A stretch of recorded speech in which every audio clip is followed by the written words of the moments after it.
सर्व विद्यार्थ्यांचं ऑनलाईन सेशनमध्ये हार्दिक स्वागत। चिटणीसाची कार्यपद्धती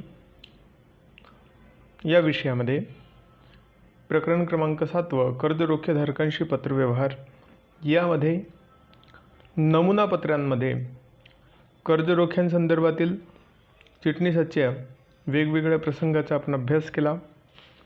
कर्ज रोख्यांच्या वाटपाबाबत अर्जदाराला कशा प्रकारे कळवलं जातं पत्राद्वारे, ते कर्ज रोखे वाटप पत्र, त्याचप्रकारे कर्ज रोख्यांचे व्याज देण्याबाबत व्याज अधिपत्राद्वारे आणि इलेक्ट्रॉनिक पद्धतीद्वारे पत्रलेखन चिटणीस कर्ज रोखेधारकाला कशा प्रकारे करतो त्याचा नमुना आपण पाहिला।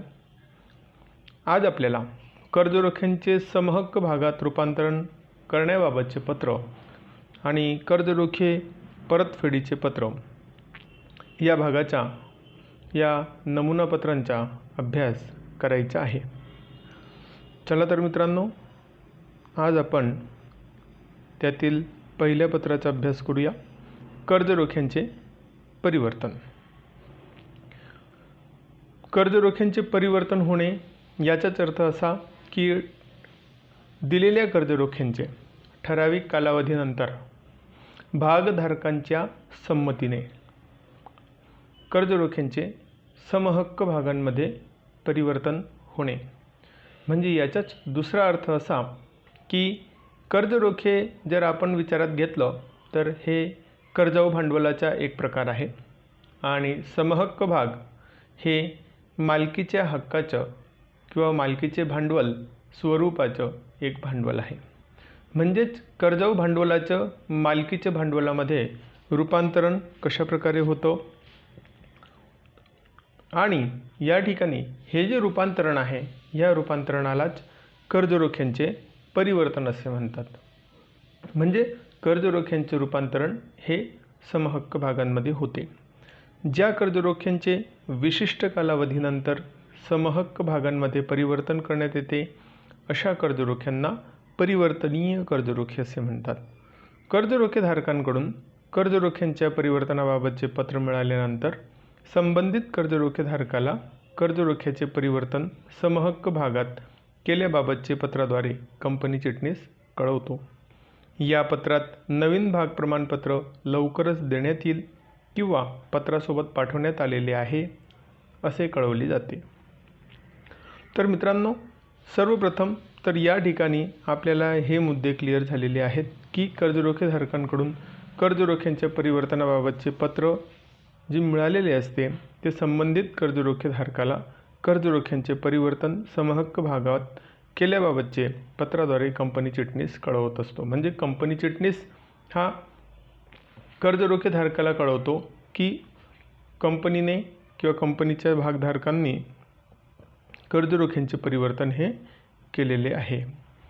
या पत्रात नवीन भाग प्रमाणपत्र किंवा पत्रासोबतच ते भाग प्रमाणपत्र पाठवलेले आहे। कशी व्यवस्था केलेली आहे त्या व्यवस्थेसंदर्भात माहिती देण्याचे कार्य हे चिटणीस पत्राद्वारे करतो। कर्ज रोख्यांचे समहक्क भागात परिवर्तन करण्यासाठी भागधारकांच्या सभेत विशेष ठराव संमत करून त्यास मान्यता दिली जाते। मान्यता मिळाल्यानंतर कर्ज रोखेधारकास परिवर्तनाचे पत्र पाठवले जाते। आता या ठिकाणी नेहमीप्रमाणित आपल्याला कंपनीचे नाव, पत्राच्या सुरुवातीलाच कंपनीचे नाव, नोंदणीकृत कार्यालयाचा पत्ता, पिन कोडसह CIN नंबर, फोन, फॅक्स, संदर्भ क्रमांक, वेबसाईट, ईमेल आणि दिनांक या ठिकाणी आपल्याला लक्षात आपण या ठिकाणी घेऊया काही गोष्टी महत्त्वाच्या ज्या की नेहमी आपल्याला पत्र लिहित असताना कामात येतात। कृष्णा इलेक्ट्रॉनिक लिमिटेड हे कंपनीचं नाव दिलेलं आहे। नोंदणीकृत कार्यालयाचा पत्ता दिलेला आहे 10 कृष्णा सदन, शिवाजी चौक, सोलापूर 413001। तदनंतर CIN number, phone number, fax number, संदर्भ क्रमांक, वेबसाईट, ईमेल आणि दिनांक। आता या ठिकाणी बऱ्याच अंशी आपण याआधी देखील पत्रलेखनाचा अभ्यास केलेला आहे, त्यामुळे इन डिटेलमध्ये वाचून घेण्याची काही आवश्यकता नाही। मात्र दिनांक काय ते आपण लक्षात घेऊया। 5 जून 2019 ही दिनांक आहे. तदनंतर कर्ज रोखेधारकाचं नाव श्री महेश मालपाणी, पत्ता पिनकोडसह 20, बालाजी कॉम्प्लेक्स, लक्ष्मी रोड, सोलापूर 413018 या प्रकारे कर्ज रोखेधारकाचं नाव आहे. विषय आहे कर्ज रोख्यांचे समहक्क भागात परिवर्तन. कर्ज रोख्यांचे समहक्क भागात परिवर्तन. कर्ज रोख्यांचे परिवर्तन हे समहक्क भागांमध्ये होते, त्यामुळे विषय देखील तोच असणार आहे, कर्ज रोख्यांचे समहक्क भागात परिवर्तन. तदनंतर आशय सुरुवात महोदय, पुढच्या ओळीवर आपणास कळवण्यात येते की कर्ज रोखे विक्रीच्या वेळीस ठरलेल्या अटीप्रमाणे. आता या ठिकाणी कर्ज रोख्यांची विक्री ज्यावेळेस होते तर त्यावेळेसच त्या ठिकाणी कोणत्या प्रकारच्या कर्ज रोख्यांची विक्री कंपनी करते ते डिक्लेअर करत असते. उदाहरणार्थ परिवर्तनीय कर्ज रोख्यांची विक्री या ठिकाणी कंपनीने केलेली आहे, त्यामुळे या ठिकाणी आता त्याचं परिवर्तन ठराविक कालावधीनंतर त्या कर्ज रोख्यांचं परिवर्तन समहक्क भागांमध्ये कंपनीला करायचे. त्यामुळे कर्ज रोखे विक्रीच्या वेळेस ठरलेल्या अटीप्रमाणे 10% दराचे 1,00,000 परिवर्तनीय कर्ज रोखे परिवर्तनास पात्र आहेत. मग आता हे 1,00,000 परिवर्तनीय कर्ज रोख्यांपैकी जे श्री महेश मालपाणी आहे यांनी किती खरेदी केलेले आहेत, या ठिकाणी कंपनीने सर्व माहिती ही या ठिकाणी पत्रामध्ये नमूद केलेली आहे. 10% दराचे त्यांच्यावर व्याजाचा दर देखील या ठिकाणी द्यावा लागतो, तो देखील दिलेला आहे. 1,00,000 परिवर्तनीय कर्ज रोखे परिवर्तनास पात्र आहेत. दिनांक 25 मे 2019 रोजी झालेल्या भागधारकाच्या विशेष सर्वसाधारण सभेत, लक्षात ठेवा, भागधारकाच्या विशेष सर्वसाधारण सभेत संमत केलेल्या विशेष ठरावाद्वारे कर्ज रोख्यांचे समहक्क भागात परिवर्तन करण्यास मान्यता देण्यात आली. परिवर्तनाचा दर, आता लक्षात ठेवा या ठिकाणी की विशेष सर्वसाधारण सभेमध्ये भागधारकांच्या विशेष सर्वसाधारण सभेमध्ये विशेष ठरावाद्वारे कर्ज रोख्यांचे समहक्क भागामध्ये परिवर्तन करण्यास मान्यता देण्यात आलेली आहे आणि त्या मान्यतेनुसारच सदर कर्ज रोख्यांचे समहक्क भागांमध्ये परिवर्तन होत आहे. त्याचप्रकारे परिवर्तनाचा दर जो आहे हा ठरवण्यात आलेला आहे, तो म्हणजे 2:1. 2:1 याचाच अर्थ असा की ज्या कर्ज रोखेधारकाने 2 कर्ज रोखे खरेदी केलेले असतील तर त्यांना 1 भाग देण्यात येईल. म्हणजे त्यांचं जे परिवर्तन आहे 2 कर्ज रोख्यांचं परिवर्तन हे एका भागामध्ये होणार आहे. म्हणजे जर का ज्या कर्ज रोखेधारकांनी 100 कर्ज रोखे खरेदी केलेले असतील तर अशा कर्ज रोखेधारकाला 50 भाग देण्यात येतील, 50 समहक्क भाग हे देण्यात येतील. तर त्याचा अभ्यास आपण या पुढे देखील टेबलमध्ये करणारच आहोत. तर आपण सादर केलेल्या विकल्पपत्रानुसार आपण धारण केलेल्या 100 कर्ज रोख्यांसाठी आपण 50 समहक्क भाग देण्यात आलेले आहेत. म्हणजेच काय तर श्री महेश मालपाणी या कर्ज रोखेधारकांनी 100 कर्ज रोखे खरेदी केलेली होती, तर त्यांना 2:1 या रेशोप्रमाणे 50 समहक्क भाग देण्यात आलेले आहेत. आपण धारण केलेल्या समहक्क भागाचा तपशील खालीलप्रमाणे. आता या ठिकाणी आपल्याला एकूण 5 कॉलम दिसत आहेत. त्यापैकी पहिलं जे आहे ते म्हणजे रजिस्टर पृष्ठ क्रमांक 465, म्हणजेच कंपनीच्या नोंदवहीमध्ये यांचा जो रजिस्टर पृष्ठ क्रमांक आहे तो 465 आहे. कर्ज रोख्यांची संख्या जी आहे ती 100 इतकी आहे. कर्ज रोखे श्री महेश मालपाणी यांनी जी खरेदी केलेली आहे ती 100 इतकी आहे. यांचे जे रूपांतरण आहे ते 2:1 या प्रकारे आहे. म्हणजे जर का 2 कर्ज रोखेधारकांनी खरेदी केलेली असतील तर त्याच्या बदल्यामध्ये एक समहक्क भाग कंपनी देणार आहे. तर म्हणजेच काय, तर निम्मे जे कर्जरोखे आहे, निम्मे कर्जरोख्यांच्या निम्मे संख्या ही समहक्क भागांची असणार आहे. आणि म्हणून 100च्या निम्मे जर का केले तर 50 इतकी संख्या श्री महेश मालपाणी यांना समहक्क भाग म्हणून कंपनी देईल. आता या ठिकाणी अनुक्रमांक जो आहे हा अनुक्रमांक समहक्क भागांचा अनुक्रमांक येईल. अनुक्रमांक नंबर पासून तर पर्यंत 501 पासून तर 550 पर्यंत अनुक्रमांक समहक्क भागाचे अनुक्रमांक असलेले भाग हे श्री महेश मालपाणी यांना देण्यात आलेले आहेत. म्हणजेच काय, तर एकूण 50 भागांची संख्या देखील 50 आहे आणि त्यामुळे 501 पासून तर 550 पर्यंतचे क्रमांक असलेले समहक्क भाग हे श्री महेश मालपाणी यांना कर्जरोख्यांच्या मोबदल्यामध्ये देण्यात येतील. त्यानंतर या ठिकाणी जो पुढचा जो कॉलम आहे तो म्हणजे भाग दाखला क्रमांक. समहक्क भागांचे वितरण करत असताना किंवा समहक्क भागांमध्ये परिवर्तन होत असताना भाग दाखला क्रमांक हा अत्यंत महत्त्वाचा असतो. आणि ज्या वेळेस भागांचे वितरण केलं जातं किंवा भागांमध्ये परिवर्तन केलं जातं तर त्यावेळेस भाग दाखला क्रमांक देणं हे अत्यंत गरजेचं असतं. त्यामुळे भाग दाखला जो क्रमांक आहे हा भाग दाखला क्रमांक किंवा भाग प्रमाणपत्र क्रमांक जो आहे तो कितवा आहे या ठिकाणी, श्री महेश मालपाणी यांच्या 2219 हा भाग प्रमाणपत्र क्रमांक किंवा भाग दाखला क्रमांक हा आहे. मग कंपनी कधीकधी ते ह्या पत्रासोबत देखील देते किंवा कंपनी ज्यावेळेस नेक्स्ट डेट असेल त्या डेटवर देखील कंपनी ती देऊ शकते. तर आता या ठिकाणी कसं केलेलं आहे, या ठिकाणी ते कंपनी चिटणीसाने तर कंपनी पहा, कंपनीच्या सही शिक्क्यानिशी दिल्या जाणारा भाग दाखला सोबत जोडला आहे. बघा, त्यांनी सही शिक्क्यानिशी दिला जाणारा जो भाग दाखला आहे तो सोबतच जोडून दिलेला आहे. आता दिनांक 25 मे 2019 पासून कर्जरोखे दाखला अविधिग्राह्य असेल. पहा, 25 मे 2019 ही जी तारीख आहे, ही तारीख जर का आपण पाहिली तर ती तारीख आपल्याला कुठे दिसते, ती तारीख आपल्याला या ठिकाणी दिसते. एक मिनिट फक्त. आता ही जी तारीख आहे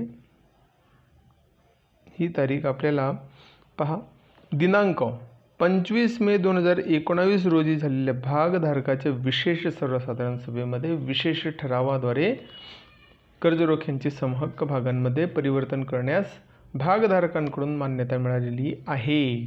म्हणजेच काय, तर विशेष सर्वसाधारण सभेची जी तारीख आहे ती 25 मे 2019 आहे. आणि त्या म्हणून मित्रांनो या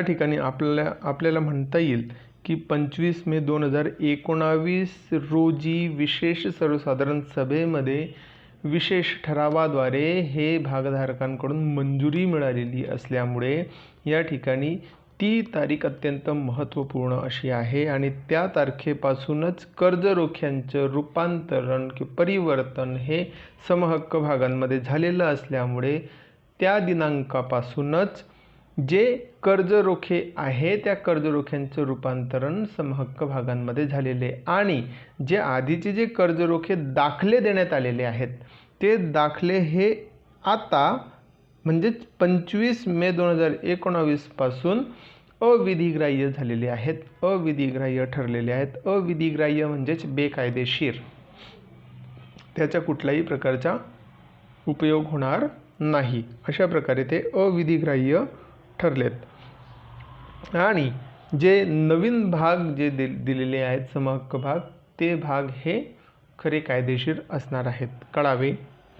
तदनंतर आपला विश्वासू कृष्णा इलेक्ट्रॉनिक्स लिमिटेडकरिता सही श्री नितीन सराफ, कंपनी चिटणीस, सोबत भाग दाखला हा जोडलेला आहे. तर या प्रकारे मित्रांनो या ठिकाणी कर्जरोख्यांचे समहक्क भागांमध्ये परिवर्तन होत असताना अशा वेगवेगळ्या मुद्द्यांचा अभ्यास आपण या पत्राद्वारे केलेला आहे. आता यानंतर आहे ते म्हणजे कर्जरोख्यांची परतफेड. कंपनी ज्यावेळेस परतफेडीचे कर्जरोख्यांची विक्री करते तर त्यावेळेस विशिष्ट कालावधी संपल्यानंतर ज्या मुदतीपर्यंत कंपनीने कर्जरोख्यांचा स्वीकार करण्याचा ठरवलेला असेल ती मुदत संपल्यानंतर कर्जरोख्यांचे परतफेड कंपनीला व्याजासकट करावे लागते. आणि हे परतफेड करत असताना कंपनीला नफा झालेला असो अथवा न झालेला असो, कंपनीला कर्जरोख्यांवरील पूर्ण रक्कम ही त्यांना द्यावीच लागते. कर्जरोख्यांच्या परतफेडीची मुदत संपत असल्यास कंपनी चिटणीस कर्जरोखेधारकास कर्जरोख्यांच्या परतफेडीचे पत्र पाठवून ते कळवत असतो. कर्जरोख्यांच्या परतफेडीसाठी कंपनीला कर्जरोखे परतफेड राखीव निधी DRRF निर्माण करावा लागतो. या राखीव निधीमधून कर्जरोख्यांची परतफेड केली जाते. या पत्रासोबत कर्जरोखेधारकास विहित नमुन्यातील परतफेडीचे अर्ज पाठवण्यात येतो. सदर अर्ज भरून या अर्जासोबत कर्जरोखे प्रमाणपत्र कंपनीकडे परतफेडीसाठी पाठवण्याची विनंती करण्यात येते. अर्ज प्राप्त झाल्यानंतर चिटणीस अर्जातील माहिती व कर्जरोख्यातील तपशील बरोबर असल्याची खात्री करतो आणि त्यानंतर कर्जरोखे परतफेडीचे पत्र पाठवतो. आता या ठिकाणी ही संपूर्ण जी माहिती आहे ती माहितीचं विश्लेषण आपल्याला पत्रामध्ये देखील आढळतं. स्वस्तिक मार्बल लिमिटेड, नोंदणीकृत कार्यालयाचा पत्ता 30/क आचल टावर्स, स्वस्तिक भवन, कॅम्प, पुणे 411001 CIN नंबर दिलेला आहे. फोन, फॅक्स, संदर्भ क्रमांक, वेबसाईट, ईमेल दिनांक, मुख्यतः दिनांक 30 ऑक्टोबर 2019.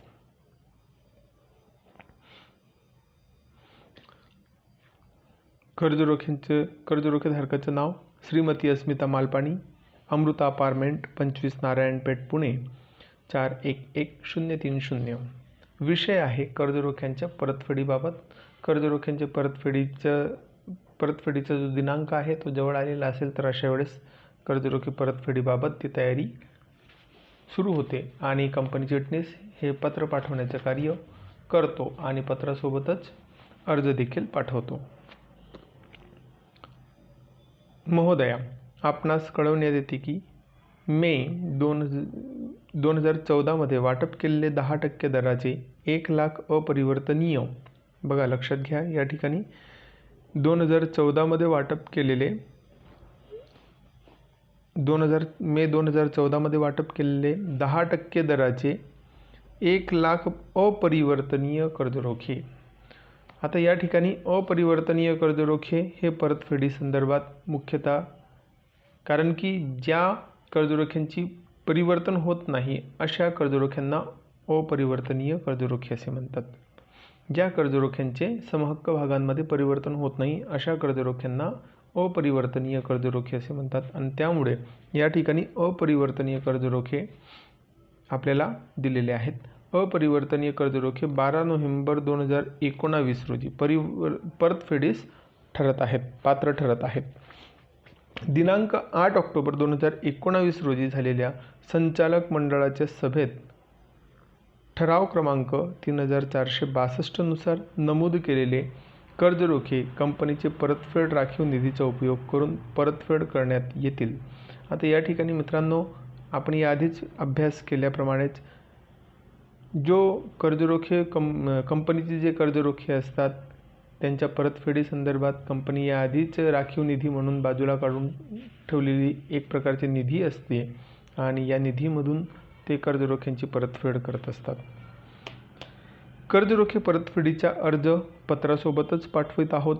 सदर अर्ज भरून त्यासोबत कर्जरोखे प्रमाणपत्र कंपनीच्या नोंदणीकृत कार्यालयात 3 नोव्हेंबर 2019 पर्यंत जमा करण्याची व्यवस्था करावी. म्हणजेच या ठिकाणी एक अर्ज जो आहे कर्जरोखे परतफेडीचा अर्ज जो आहे तो पत्रासोबतच कंपनीने पाठवलेला आहे आणि हा अर्ज भरून कंपनीकडे तो जमा करावयाचा आहे. वरील औपचारिकता पूर्ण झाल्यानंतर कर्जरोख्यांची रक्कम आपल्या बँक खात्यावर वर्ग करण्यात येईल. कृपया आपल्या बँक खात्याचा तपशील कंपनी कार्यालयाकडे पाठवावा ही विनंती. आणि हा जो तपशील आहे, हा तपशील bank account number, IFSC code आणि इतर स्वरूपाची महत्त्वाची जी माहिती आहे ती माहिती त्या अर्जामध्ये दिलेल्याप्रमाणे त्या संबंधित भागधारकाला भरावी लागते आणि ती भरून तो अर्ज कंपनीकडे सादर करावा लागतो. कळावे, आपला विश्वासू स्वस्तिक मार्बल लिमिटेडकरिता सही श्रीमती उषा सुरती, कंपनी चिटणीस. आणि सोबत जे जोडलेलं आहे ते म्हणजे कर्जरोखे परतफेड अर्ज. आता या अर्जामध्ये सर्व जी माहिती कंपनीला आवश्यक असणारी आहे ती आवश्यक सर्व माहिती कंपनी मागवत असते. आणि सोबतच बँक खात्याचा जो तपशील आहे म्हणजेच बँक अकाउंटचे जे डिटेल्स असतात त्या सर्व डिटेल्स हे अर्जासोबतच ते मागवत असतात. आणि ती जी ज्यावेळेस कर्जरोख्यांची जी दिनांक आहे, कर्जरोखे परतफेडीची दिनांक आहे, त्या दिनांकाच्या दिवशी त्या बँक खात्यामध्ये संबंधित जेवढी पण रक्कम असेल ती रक्कम संबंधित कर्जरोख्यांच्या खात्यामध्ये वर्ग केली जाते. तर मित्रांनो, या प्रकारे कर्जरोख्यांच्या परतफेडीबाबत असणारं जे पत्र आहे त्या पत्राचा आपण अभ्यास केला. तर आय होप हे सर्व आपल्याला समजलेलं असेल. तर या पुढील तासिकेमध्ये आपण पुढील प्रकरणाचा अभ्यास करूया आणि यावर विचारले जाणारे जे प्रश्न आहेत ते आपल्याला अशा प्रकारे विचारले जातात परीक्षेमध्ये की